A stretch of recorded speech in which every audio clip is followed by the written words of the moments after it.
Since Joe Biden became president, the U.S. government has spent hundreds of billions of dollars fighting an undeclared war against Russia.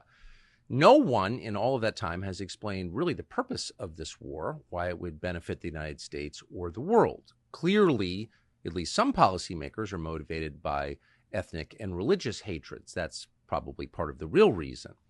But officially, no one has told us why we are doing this. But the net effect has been, in part, to send at least $75 billion to the government of Ukraine to fight this war on our behalf as a proxy. And it's not working. 2 years in, the war is still going. The population of Ukraine has been decimated. Hundreds of thousands of Ukrainians have died. And the country itself is a mess. It's been wrecked, as countries are in war. Russia is a far bigger country. It's got 100 million more people and far deeper industrial capacity. Ukraine can't win. Everybody knows that around the world. People are very clear on that. There's not one informed person outside the United States who thinks that somehow Ukraine is going to beat Russia, because it's not. But that is almost never said in the United States. In fact, on cable news, they tell you day after day, Russia's going to lose any moment now. Here's a selection. And we do begin with breaking news. Win, win, win. It's a word appearing in U.S. official statements in new ways and more than ever when it comes to Ukraine. Ukraine can win. Ukraine is winning. But let's not lose sight of how much Russia is losing in this war. Ukraine is winning. This is a tough fight, and it's not a foregone conclusion that Ukraine will win in the end. But right now, Ukraine is winning, and that's an important message for the world to see.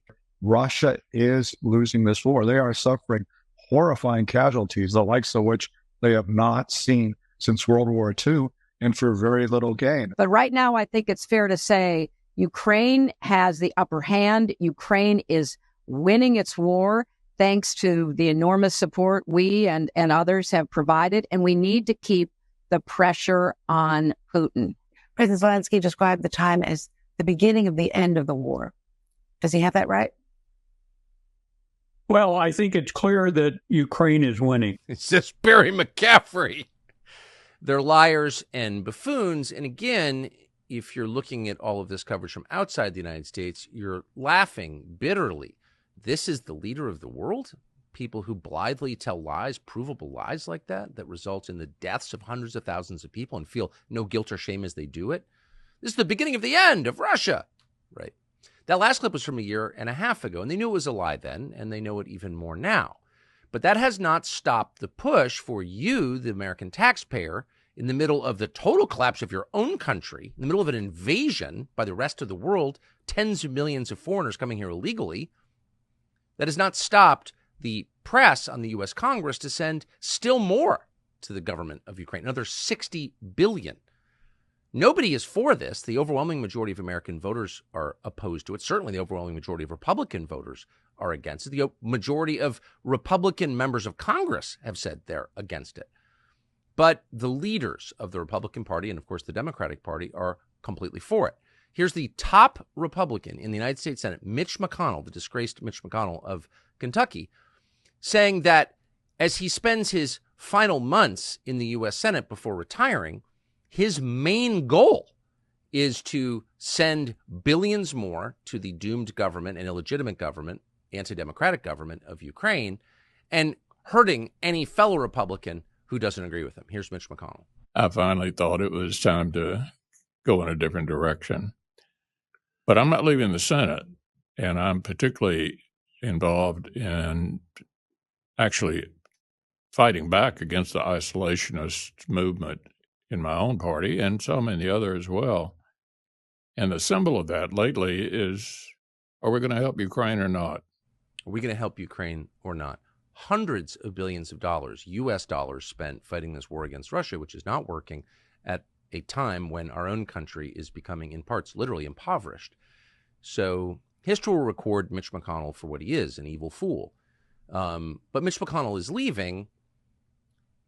The amazing thing is the people who might replace him have exactly the same views. Meanwhile, Zelensky, the leader of Ukraine, a country that canceled its elections, doesn't have freedom of speech or religion, is destroying a Christian denomination, this so-called democracy across the world. Zelensky is telling American media that actually the United States has not done enough for him. And so he is doing all he can behind the scenes to lobby our leaders and our media companies. Zelensky, by the way, newsflash, is directly in touch with the owners of some owners of American media companies to massage their coverage of this story. But that he's been trying to lobby the new Speaker of the House, Mike Johnson of Louisiana, behind the scenes. Here's Zelensky. Last month, you said if we have American support, we will win. If we don't have American support, we will lose. It's true. Simple as that. Ukraine will lose. But it's not. But it's not simple. Yeah. Yes, of course we will lose. Not one day. Of course we will lose some our territories and etc. But totally, it для нас це буде великий виклик. Як потім повертати все? Бо це великі жертви повертати. Повертати території – це втрачати людей. Люди, якщо чесно, важливіше. And Charlie joins us now from Kyiv. Charlie, we know that President Zelensky spoke with Speaker of the House Mike Johnson on Thursday. What did he tell you that his message was to U.S. lawmakers? Well, John, in his words, he said that $60 billion aid package should have been approved yesterday. Oh, it should have been approved yesterday. Well, apparently he's successfully made that case to Mike Johnson, the Speaker of the House, who has said the second the congressional recess ends, his number one priority at a moment when the U.S. is being invaded will be to send that $60 billion to Ukraine, possibly as a loan. Not that, of course, anyone expects Ukraine will ever repay or be grateful for that money. They're not grateful now. So we sent a message to the Speaker of the House and asked him to come on and explain why, when the majority of the Republicans he represents, both the voters and members of Congress, opposes, why he would join with Democrats to do the one thing that Americans don't think we should do, which is send another $60 billion to pay the pensions of Ukrainian bureaucrats and fund a doomed war. Why are you for that? And of course, he hasn't responded. We also sent multiple requests to Zelensky himself for an interview to explain his position. Of course, he ignored that as well. There's not a lot we can do, but one person who actually serves in the U.S. Congress and who is saying the truth about this question out loud is a member from Georgia called Marjorie Taylor Green, and she joins us now to explain what she's doing in the face of this insanity. Congresswoman, thank you so much for coming on. Do we mischaracterize any of that? Thank you for having me. Do you think? I mean, no, from not at an all. outsider's perspective, it seems like Mike Johnson is working, the Speaker of the House, the Republican Speaker of the House, the supposed conservative, is working with the Biden administration to put the priorities of Ukraine above the priorities of the United States and to do something that his own voters don't want him to do. Is that true, do you think? Yeah, that's absolutely true, Tucker, because the details of the foreign aid package that we're going to be voting on next week when we go back to Washington, we're reading about the details in the news. Let me tell you something. Not one Republican member of our conference that I have spoken to has any idea what is in this foreign aid package that's going to give $60 billion to Ukraine. And that is even the leadership offices. They haven't heard from Mike Johnson on the details. We're reading about it in the news the same way the American people are. And it's outrageous. When you saw Zelensky right there on that interview talking about, oh, we're going to lose territory. Oh, we really need this money. This $60 billion should have been approved yesterday. Let me tell you, we are losing our country to the illegal invasion that's happening every single day at our southern border. And I am so pissed off about it because the American people are pissed off about it. And while our so-called Republican Speaker of the House is only working with Chuck Schumer and Hakeem Jeffries and Ukraine First Mitch McConnell and the White House and Jake Sullivan, who he talks to on the phone all the time, we are angry and people have had it. We don't want $60 billion to go to Ukraine because as we slept last night, Tucker, we just went $40 billion more into debt. And that's because the interest on our debt is so huge and our debt is so massive. This is happening while we sleep every single night. So no, we don't want to send $60 billion to Ukraine. We want to put our country first. It's time to care about America. So, I mean, is it true, do you think, that the Republican speaker would bring this up at when your recess ends and get it passed without the majority of Republicans, but with Democrats? Like, could that actually happen? Yeah. Yeah, because that's what he's planning to do. Here's what I've been told. Well, first off, let's go back, Tucker. The last vote that we had on any Ukraine funding was on September 28th of 2023. That was only months ago. And that vote, only 101 Republicans voted yes for $300 million. $300 million to go to Ukraine. And that was because I pitched an enormous fit and said, take this money out of our Department of Defense. We should not be funding a foreign war in order to fund our military. That's completely wrong. And our military, their mission, as stated on their website, is to put our national security first. It's all about our national security. Fighting a proxy war with Russia in Ukraine, which is a non-NATO member nation, is not protecting America's national security interest. It doesn't protect the United States of America. As a matter of fact, that pushes us closer and closer to World War III.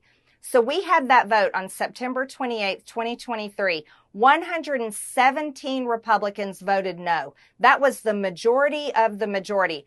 Every single Democrat voted yes. Every single one. They had 0 Democrats vote no. Our Republican Speaker of the House is planning to suspend the rules next week. He is planning to not put this bill through the Rules Committee. He's not going to allow us to do any amendments. Amendments are our way of changing a bill. Amendments are our way of putting our district's interest, who we represent. That's our job title, representative. It's our way of changing a bill. Mike Johnson is going to tie our hands behind our backs and not allow us to do that. As he brings that bill to the floor, every Democrat will vote for it, and a small portion of Republicans, less than the majority, will vote for it as well. And this isn't a Republican speaker we have right now. This is a Democrat speaker of the House, because there is 0 daylight between what Nancy Pelosi did last Congress and what Mike Johnson is doing now as our so-called Republican Speaker of the House. It's just an amazing thing to see. Will he take a call from you? I'm planning to speak with him on Friday, and I'm very much looking forward to that. It's just interesting that he's talking, and a lot of people in the media are talking. We haven't been able to talk to, but to Zelensky, who's a foreigner with his own interests, of course, but not an American, and certainly not, we hope, a voter in this country. But all these people take calls from Zelensky and are swayed by him. Is it a little weird to see an American Speaker of the House pay closer attention to a foreign leader, or a number of different foreign leaders, than he would to his own voters and colleagues in the House, in our legislative body? Yeah, absolutely, especially considering Mike Johnson has completely changed his character in a matter of about 5 months after he has become Speaker of the House. Mike Johnson is a Christian. He called himself a conservative, always has been. He's a Republican member, but yet here we are after the minibus was passed just almost 2 weeks ago in Washington. And now with the $60 billion going to a war in Ukraine that 70% of Americans do not support it. That's the most recent polling. 70% of Americans, and the majority of Republicans do not support funding Ukraine. People want to see a peace deal in Ukraine, not murdering more Ukrainians and more Russians. This needs to end. But no, Mike Johnson has made a complete departure of who he is and what he stands for. And to the point where people are literally asking, is he blackmailed? What is wrong with him? Because he's completely disconnected with what we want. Do you think he is being blackmailed? I have no idea. I can't comprehend, Tucker, what radically changes a man. I mean, if we break down the second part of basically an omnibus, let's break that down. So Mike Johnson is pro-life. In the second part of the omnibus, just less than 2 weeks ago, he funded full-term abortion clinics. Full-term abortion clinics. He funded the trans agenda on children. I mean, how does that even happen from a Christian conservative Republican speaker? He did nothing for the southern border, did nothing to secure the border. And this comes on the heels of Laken Riley being brutally murdered. This came on the heels of a video that was running on loop on social media where illegal aliens had rushed our border, ran over Texas National Guard, ran over Border Patrol agents in order to invade our country. These were military-aged men, by the way. He did nothing to secure a border. It's the number one issue in the world. He completely changed who he was, funded the FBI, gave him a brand new building, fully funded the Department of Justice that is persecuting everyone on the right and actually targeting our presidential candidate for election this year, literally trying to put him in jail the rest of his life. We don't know who Mike Johnson is anymore, so there's no I can't comprehend it. Well, I have noticed just from living in Washington for so long that a lot of the top decision makers are lying about their personal lives, and there's something really amiss there. Mm-hmm. I would definitely say Mitch McConnell would be among those. And there does seem to be a connection between the creepiness of your personal life and the deception around your personal life and your willingness to vote with the other side. I mean, have you noticed this at all? Absolutely. And I think it's something that the American people are extremely aware of because none of it makes sense. Yeah. How do you become Speaker of the House? And let's look at that. It's basically like there's establishment Washington runs like a company. We could call it the firm. Well, Mike Johnson just got promoted to senior partner at the firm because he has been obeying their every single demand. He funded the military. He funded the military-industrial complex and everything that they want done. He funded Biden's open border invasion. He funded the Green New Deal, the climate agenda. He funded full-term abortion clinics, the trans agenda on kids. He funded every single thing that the firm stands for and what they're trying to push on the rest of the world. This is the agenda for the rest of the world, and they're not hiding it one single bit. We saw the White House declare Easter Trans Day of Visibility, which is the biggest insult, slap in the face to Christians all over our country. And that's the majority of Americans. They are not hiding it. How did Christian conservative Mike Johnson go from being a Christian conservative, voting that way, legislating that way, to the Speaker of the House that actually funds that agenda? I mean, what in the world happens? And you can't help but to question, what do they have on him? Is he being blackmailed? What would make this man do this? And I would argue there's something wrong because every single time I hear him open his mouth, he's complaining about how tired he is and talking about how he only gets 3 hours of sleep at night. Tucker, let me tell you something. And you know this too. I have worked my ass off at times in my life where I'm training for triathlons, training for major competitions, working full time, raising 3 children. And at those times in my life, I was still able to get 7 or 8 hours of sleep. Busy as can be. There's something wrong with your conscience if you're only getting 3 hours of sleep at night and you're tired all the time. And it's because you are going against who you are. You're going against your inner self. You're going against the person that you are, but you're turning into something else. And I think something is seriously wrong, not only with him, but many other people in Washington, D.C. Man, I think that's such a deep point. And thank you for making that. And and look, I try to invoke people's religious faith. I feel like it's personal, kind of not my business. But Mike Johnson has talked a lot about his faith as a Christian. And he says it informs all of his decisions. Mm-hmm. So with that in mind, here he is funding a government in Ukraine that's putting priests in jail, literally putting priests in jail, banning a Christian denomination, sending the army in to close churches. And he's also funding a war in Gaza that's killing Christians and blowing up Christian churches.